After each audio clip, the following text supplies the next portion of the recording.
Official recipes, lutuing isda ng mga mangingisda. Mahukay nga adlaw, ako po si Maria Ima Ayad Idlis. Kaupod ko po si Ate Lucy, si Glenn, ang mga membro ng amon asosasyon, din hi Barangay San Vicente, Munisipalidad Hansulat.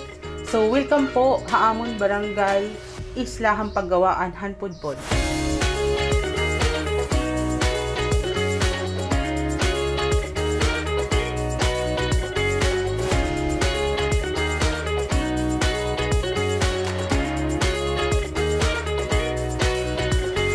Alam niyo po ba na ang Region 8, ang Eastern Samar ang pinakamadaming huli ng tuna.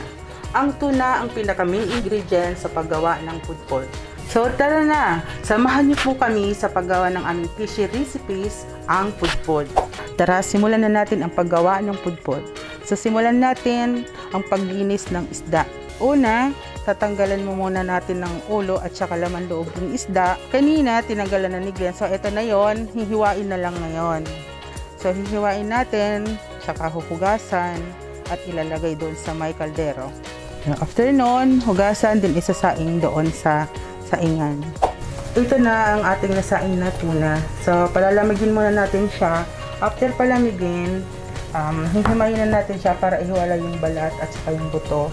So, katulad ng ginagawa nila ngayon, hinihiwalay na nila yung balat at saka buto.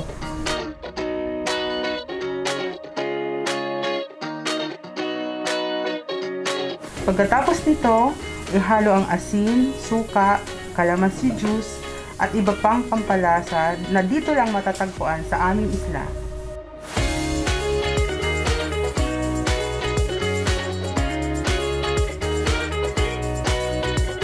Ilagay ang timpladong laman ng isda at ilagay sa hulmahan para makakuha ang laki at sukat ng pudpod.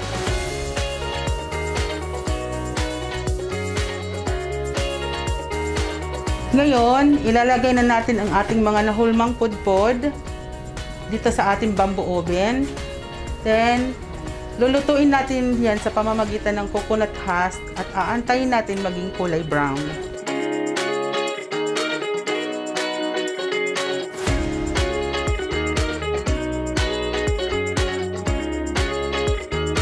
Ito na po ang ating fishy recipes na pudpod.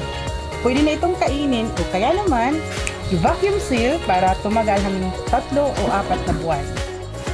Tara na, pangaan kita!